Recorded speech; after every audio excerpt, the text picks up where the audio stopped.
Hi everybody, my name is Kim. Welcome back to Bookmarks and Breadsticks, and a special hello if you're new to the channel. On Bookmarks and Breadsticks, I am all about food writing books. Everything from food memoirs about your favorite chef to the food history of something as simple as corn in the United States or the global history of tacos. I'm here to do the mid-year book Freakout tag. I've seen a bunch of them online. I've seen a bunch of them on YouTube, and they just seemed like a lot of fun and a really great way for me, who's new to BookTube, to really get to know other booktubers. So I thought I would join in and be part of the game. So there are, sorry, my computer is right over there. So here are a bunch of questions, and I'll just start from the top and go from there. So the first question is, what is your favorite book you've read so far? So my favorite book this year is Eat Like a Fish by Bren Smith. Fun fact, this book actually won the James Beard Award for food writing this year, so I guess people other than me also really like this book. So Eat Like a Fish and Bren Smith, it is all about a former commercial fisherman turned restorative ocean farmer shares a bold new vision for the future of food: seaweed. Honestly, I was hooked right when I saw it. I purchased this one in Strand Bookstore in New York City. I got it back in December.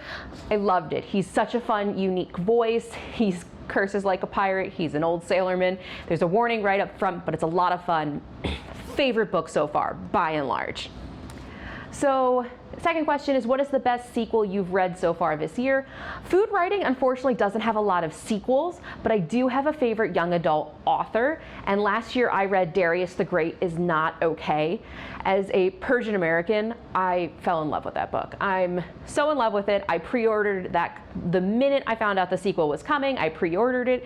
So Darius the Great Deserves Better will come out this August. So I'm cheating a little bit, but I know it's going to be the favorite sequel I read this year, probably because it's the only sequel I'll read this year. And I also love Darius. Okay, third question is a new release that you want to read but haven't read yet, and that would be The Enlightenment of the Green Gage Tree. I'm hoping I'm saying that right. So this was a recommendation I actually found from another booktuber. I'll link her channel below. And what I love about it is a shortlist for the Stella Prize, but I believe this book was originally written in Farsi. It is from Iran and was translated to English. So as I've mentioned before on a couple other of my videos in this channel, I am half Iranian and my dad is from Iran. So when I found out about this book, I was really excited. I bought a copy for myself and my dad. Oh yeah, there it is right there in the back. Okay, so this is by Shokofe Azar, and The Enlightenment of the Green Gage Tree, originally written in Persian, was shortlisted for the Stella Prize for Fiction in Australia and is her first novel to be translated in English. So there's no picture of her in the cover of a translator who translated to English. Their name is not in the book for their safety, but I'm really, really excited. I find it interesting that they say it was translated into Persian, because usually you either say it's Farsi or Arabic. Little weird note, I'll ask my dad about it, but I'm so excited to read this, and also excited to read something that my dad would also hopefully like. Sorry. Fourth question, what is my most anticipated release for the latter half of this year? And that would be Eat a Peach, the memoir by David Chang. So if you don't know who David Chang is, he is the culinary genius behind Momofuku and the Noodle Bar. He used to have a magazine called Lucky Peach. You can see his show Ugly Delicious, which has season 2 available on Netflix. And he also just welcomed his first son into the world, which is exciting. David Chang was kind of this counterculture bad boy who broke all the rules when he first took off. And he got a lot of success very early in his life. And I think one of the things I've enjoyed over the last couple of years is how David Chang has slowly been a little farther detached from his restaurants. He's been asked to do a lot of things, but cooking was what keeps him sane, keeps him happy. And he's done a lot of personal growth over the last couple of years where we've seen him step out of the spotlight. And I think a lot of it is going to be talked about in Eat a Peach, and I'm so excited.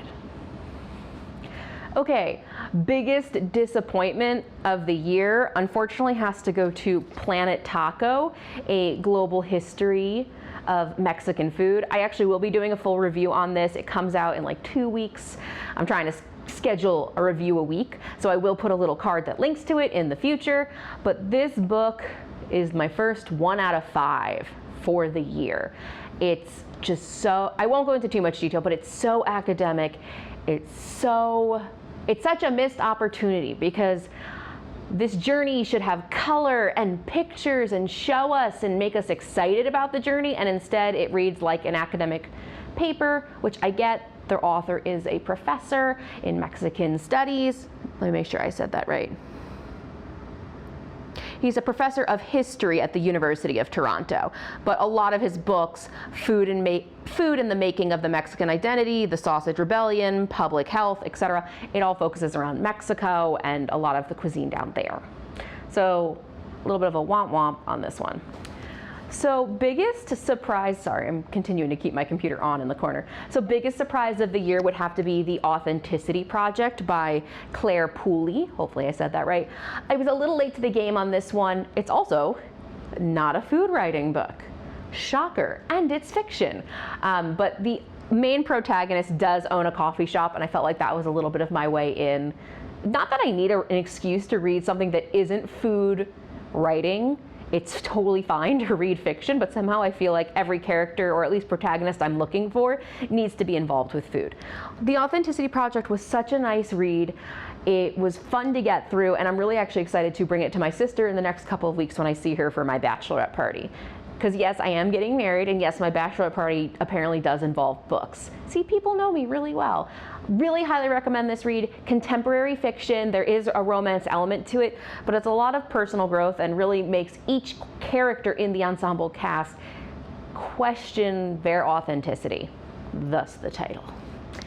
So next one is favorite new author, whether this is your first introduction to the author or it's their first debut novel. So novel book, but I Hear She's a Real Bitch by Jen Agg was one of the first books I read actually this year, back in January, and I loved it. The title alone made me laugh, because I feel like if you're a female in the culinary world, high level paraphrasing, and you can actually read Anthony Bourdain's Kitchen Confidential, and he talks about this. You either take on two different personas. You're either like the butch woman, which they used to affiliate, like you would take on this lesbian persona, which I know is not appropriate to say, but I'm paraphrasing from the book.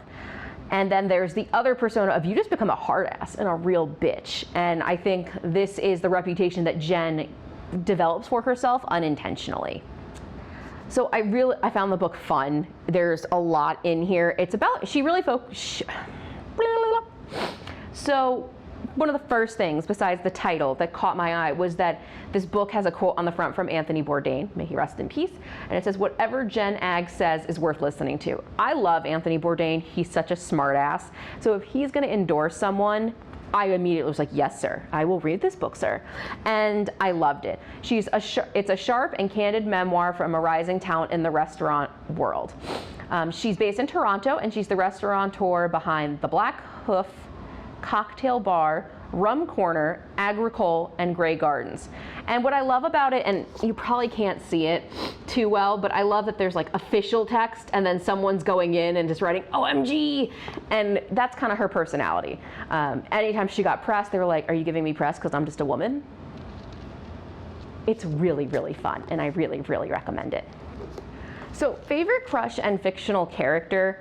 Favorite fictional character and fictional crush are both two that I'm kind of going to skip over. I don't read enough fiction to say I have a crush on anybody. I'm also happily engaged and getting married, so on top of that, if I had to pick my favorite fictional character, it is still Darius from Darius is the Great, because Darius in high school reminds me of my Persian self in high school, just kind of not fitting in anywhere. I don't think my bullying or anything is as severe as what Darius's was, but it's one of the few protagonists I've ever had a fundamental kinship with that is just very hard to articulate. So I'm going to lump those two together and just move on, since me and this channel really focuses more on food writing.